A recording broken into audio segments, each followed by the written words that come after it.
voz, dissensões, e em parte creio.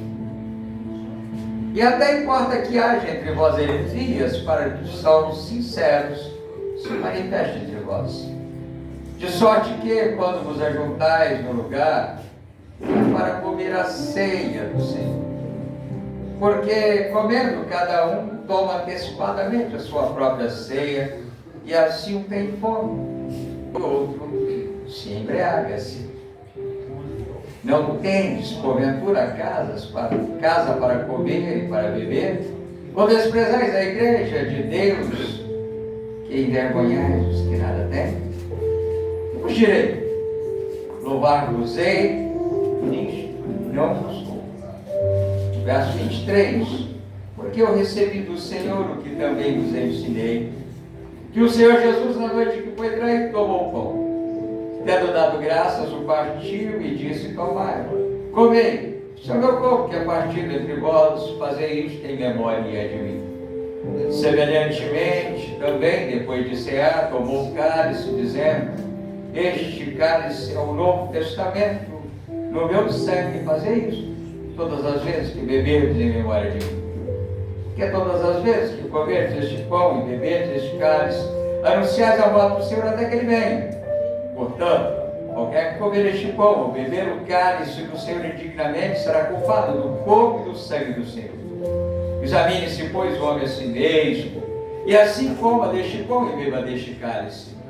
Porque o que come e bebe indignamente, come e bebe para a sua própria condenação, não discernindo o corpo do Senhor. Por causa disto, há entre vós muitos fracos e doentes e muitos dormem. Porque se nós julgássemos a nós mesmos, não seríamos julgados. Mas quando somos julgados, somos repreendidos pelo Senhor para não sermos condenados com o mundo. Portanto, meus irmãos, quando vos ajuntais para comer, esperai uns pelos outros. Até aqui. Oremos.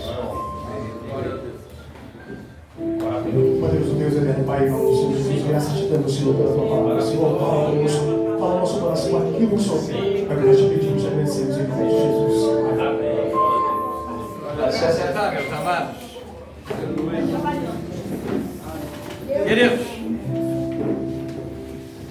conforme já foi dito, o texto, ele é um texto bem sugestivo para esta noite. E eu quero conversar com os irmãos com o tema Ágape, a festa do amor. Porque é o que representa esse texto. É o que deveria acontecer na descrição desse texto, mas que não estava acontecendo. Na igreja primitiva e precisamente na igreja de Corinto, eles estavam cometendo um adultério ao ministrar esse sacramento de uma forma equivocada. Naquele tempo, meus amados, a ceia não era como a nossa hoje, mas ela era um momento de os irmãos se reunirem e tomar uma refeição juntos e, na sequência, tomar a ceia do Senhor. Era uma oportunidade que existia para que os menos abastados, os que tinham menos condições, menos dinheiro, pudessem estar tomando uma refeição decente. Glória a Deus. E aí, lá naquele tempo, existiam muitos que tinham deficiência monetária, para não dizer, existiam os pobres, os menos abastados. Mas existia também uma minoria com condições financeiras sobremodo. O que se esperava naquele dia de festividade, naquele dia da festa do amor, é que o amor fosse externado naquele ato de partilhar uma refeição. Aleluia. Glória a Deus. É mais ou menos quando nós combinamos assim, olha, vamos, fazer um momento de partilha. E glórias a Deus, na nossa igreja local e no nosso ministério, não só na igreja local, mas nas outras congregações também, isso tem funcionado bem. Trazemos alimento para partilhar com o outro. Glória a Deus. Aquele que tem mais, traz mais. Aquele que tem menos, traz menos. Aquele que não tem nada, não traz nada, mas todos se assentam à mesa e todos comem. Aleluia. Mas lá não estava acontecendo isso. Lá estava havendo uma situação de que os que tinham mais, de fato, levavam mais os melhores alimentos. Mas na hora da partilha, não havia partilha. Na hora da partilha, aqueles que levavam os melhores alimentos diziam, ele é meu. E aí o apóstolo Paulo diz, olha, quando deveria ser saciado a necessidade ou as necessidades, poxa, vivemos uma situação muito difícil e aí tomamos ciência, poxa, lá na hora do culto tem uma refeição decente. Quem sabe muitos fossem lá só por causa da refeição, mas eram visitados pela palavra. Aleluia. A minha filha Laís, ela mora lá em Santa Catarina, na cidade de Itajaí, e ela e Felipe, seu marido, Benjamin, filhinho deles, eles são membros de uma igreja, que eu não me recordo o nome agora. É uma igreja grande que tem um trabalho social, segundo ela me relata, belíssimo. Porque todos os domingos, no período do culto da manhã, enquanto eles estão cultuando, tem irmãos trabalhando e preparando refeição.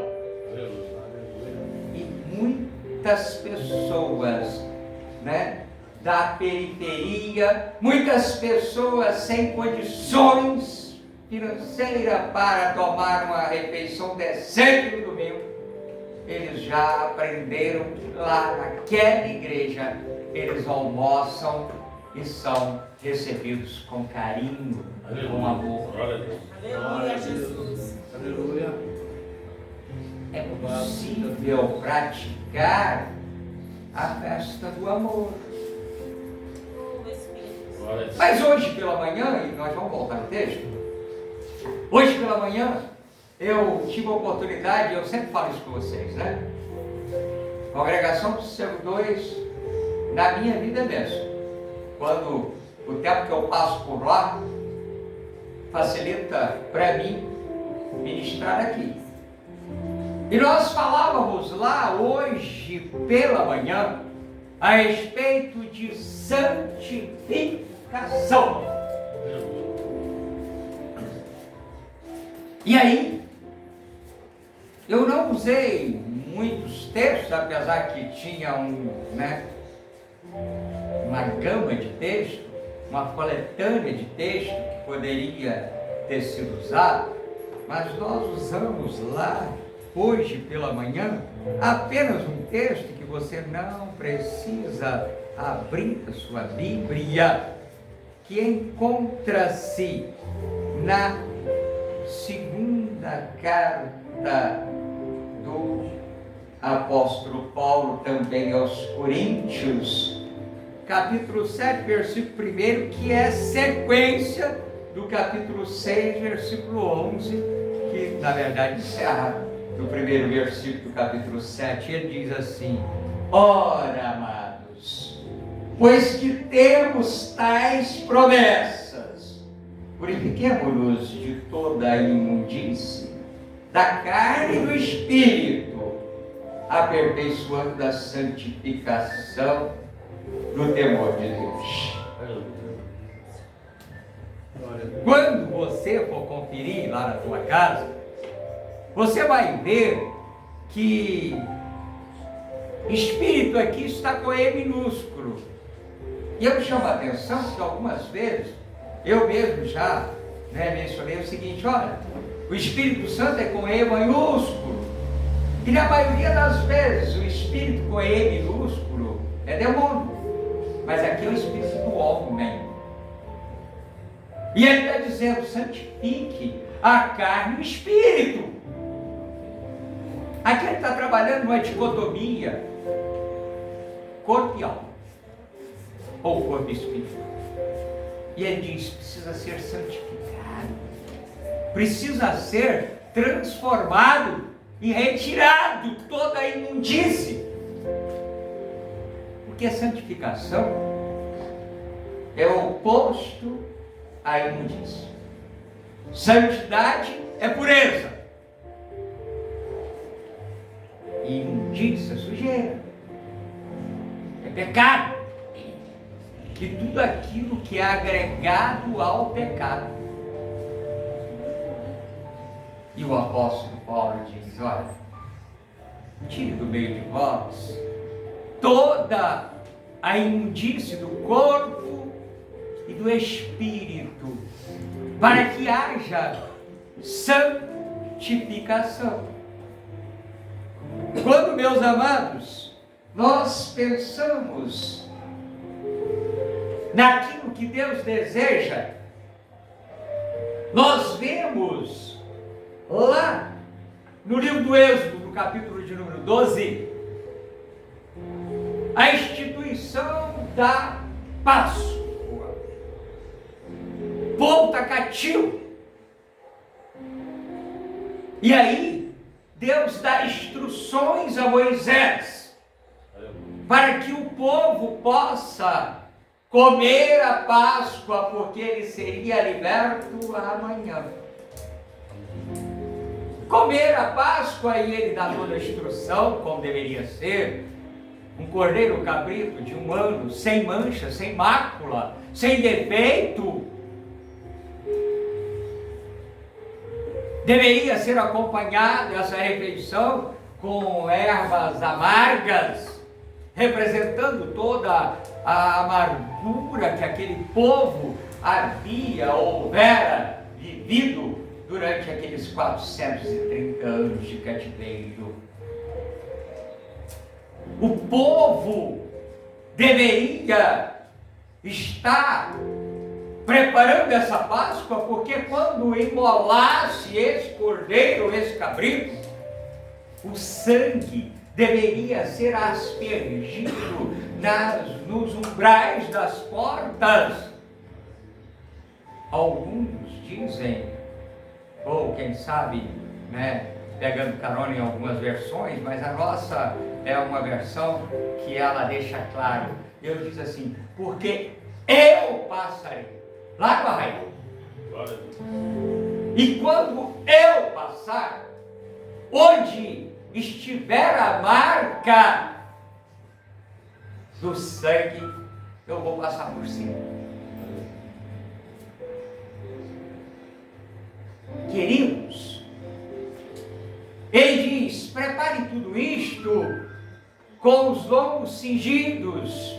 Falamos aqui semana passada a respeito de estar pronto naquele contexto para encontrar com o Senhor, neste contexto para ser liberto da escravidão do Egito. Mas não é diferente no dia de hoje. Para sentar à mesa, precisamos estar com a marca do Cordeiro. Aleluia. E o Cordeiro aqui, ele é muito mais do que um carneiro imolado ou um cabrito sem mácula, porque o Cordeiro aqui é o próprio Senhor Jesus. Aleluia. Maravilhoso. Deixa eu voltar aqui para o texto, né, de pano de fundo e depois a gente remata, né, porque o tempo já foi. Por isso que o apóstolo Paulo, a partir do versículo 23, ele vai tomar emprestado aquilo que o Senhor Jesus houvera feito e sido relatado por Mateus no capítulo 26, quando ele está às vésperas do sacrifício. Mateus vai descrever como deveria ser a ceia e onde deveria ser, na verdade, a Páscoa, porque foi a última Páscoa, e aí, naquele momento, Jesus inaugurou a ceia do Senhor. Jesus, meus amados, ele é o Cordeiro perfeito e ele está ali com alegria com os seus discípulos. Ele não está ali com tristeza. A festa é festa do amor. A festa é festa ágape. Aleluia. A festa é festa da partilha. Glória a Deus. E por isto, ele está ali com alegria. Maravilhoso, Deus. Aleluia. E o Senhor Jesus, ele vai tomar aquele pão, ele vai rasgar aquele pão, e ele vai recomendar que cada um estivesse comendo do pão, porque aquele pão representava o seu próprio corpo.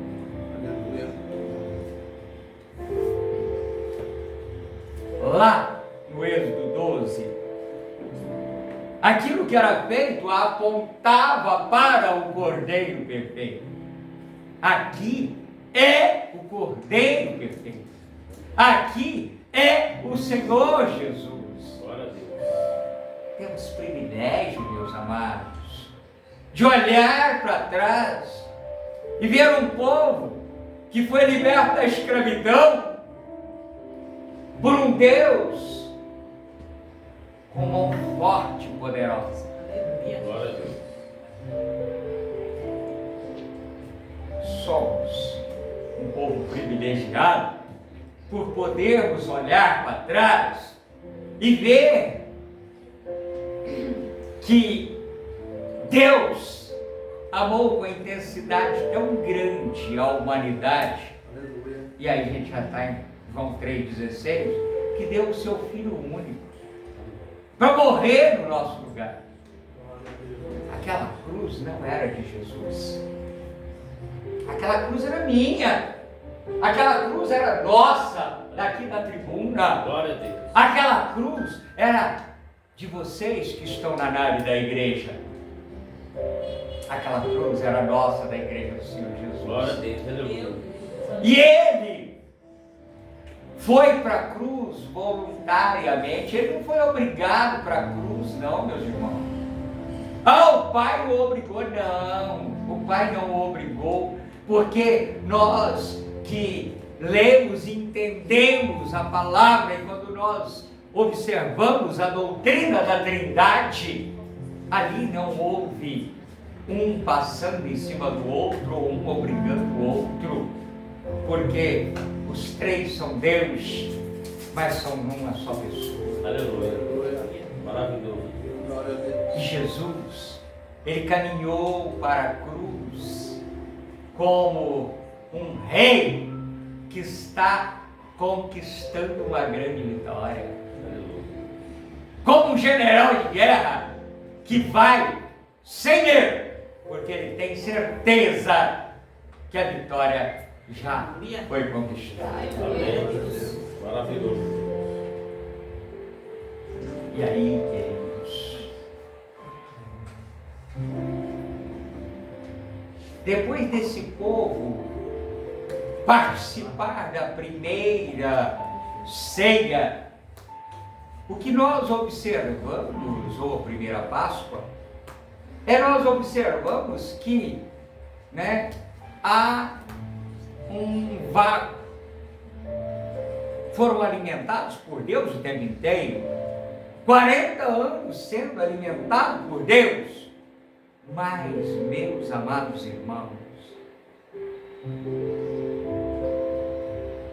houve uma necessidade de trajetória de 40 anos no deserto para que Deus pudesse manifestar o seu poder e o seu amor a favor daquele povo e daquela humanidade representada ou representando toda a humanidade hoje. Aleluia. Quando nós viramos a página do livro do Deuteronômio, nós inauguramos agora a liderança de Josué, já pregamos aqui a respeito disso, e nós vemos quando Deus dá ordem para Josué, porque ele está preparando a última Páscoa ali, ou a primeira Páscoa no Canaã Celestial. Parece que é a última do cativeiro, mas é a primeira da liberdade. Isso vai acontecer no capítulo 5 do livro de Josué, precisamente dos versos 10 ao verso 12. Mas, para que isso aconteça, no capítulo 3, no verso número 5, Deus diz para Josué: manda o povo santificar hoje, porque eu vou fazer sinais e maravilhas no meio dele amanhã. Aleluia. Para que nós possamos ver sinais e maravilhas, é necessário que nós nos santifiquemos. E eu já vou voltar para 1 Coríntios capítulo 11, para nós fecharmos e ministrarmos a ceia. Mas não dá para passar sem mencionar o autor de Hebreus, lá, glorificado seja o nome de Jesus, no capítulo de número 12, versículo de número 14. Buscar a santificação, sem a qual ninguém verá Deus. E aí, eu fecho esse bloco, para que nós possamos entender. Santidade ou santificação, ela tem 3 momentos. O primeiro momento, meus irmãos, é o momento que nós somos visitados pelo Senhor e nós nos rendemos a Ele. Chamamos, popularmente, o dia que eu aceitei Jesus, que na verdade é o dia que o Senhor Jesus nos aceitou. Esta santificação, ela se chama posicional. Na sequência, logo depois de recebermos o Espírito Santo, porque o apóstolo Paulo vai dizer para nós que quando nós recebemos o Senhor Jesus, a graça é manifestada em nós, somos selados com o Espírito Santo. Nós agora avançamos no processo de santificação. Não estou falando de salvação mais, amados. Santificação é algo que eu e você conquistamos no dia a dia, quando nós buscamos o limpo se limpe mais, o sujo suje mais. Somos limpos e precisamos nos limpar mais a cada dia. E aí, esse segundo momento chama-se santificação progressiva. ou se você preferir, pode ser posicional. É a busca diária, contando com o auxílio do Espírito Santo. Não podemos esquecer que o apóstolo Paulo vai falar em 1 Coríntios capítulo de número 5, quando ele fala do fruto do Espírito, que a carne milita contra o Espírito contra a carne. Portanto, não é tarefa fácil. Se eu e você não buscarmos, a carne engole o Espírito. Tem que alimentar o Espírito, meus amados. E a santificação de terceiro ponto da santificação é o que nós chamamos de santificação final. Crente sendo glorificado, face a face com o meu Senhor. Essa ceia que nós vamos servir para a igreja do Senhor, hoje quem serve os elementos somos nós, 2 irmãos de nós, né? Eu entrego e eles vão distribuir.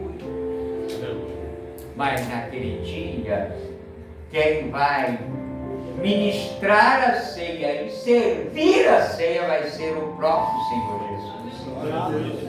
Aleluia. E fecha o bloco quando o apóstolo Paulo fala: tomai e comei. Queridos, não basta olhar a ceia. Tem muitos crentes que estão desprezando a ceia. Estou enfermo, vou no hospital, recebo, né, lá uma receita e digo assim: não vou tomar um remédio não. Eu até entendo a farmácia, mas não vou tomar um remédio. Estou com sede, tenho um manancial diante de mim, eu digo assim: não vou beber água não. Vai morrer lá dentro da farmácia, vai morrer na beirada do rio. É mais ou menos também assim, quando nós compreendemos de forma errônea, o crente vai viver pela fé. Aí tem alguns abençoados que acham que não precisa trabalhar mais, né? Não precisa fazer mais nada. E aí morre com fome. Precisamos nos assentar à mesa, comendo pão e bebendo vinho. Porque o sacrifício já foi feito. Aleluia. A oferta já foi liberada. E aí, eu me assento à mesa para não ser contaminado pelo pecado. Por isso nós falamos de santificação, porque o sinônimo, né, ou o antônimo de santificação é pecado, sujeira. Eu me assento à mesa, eu me fortaleço no Senhor, porque o pecado, ele tenazmente me assedia. Eu preciso estar forte. E em Cristo, eu sou mais que vencedor. Em Cristo, a igreja do Senhor Jesus, ela não sucumbe diante da investida de Satanás.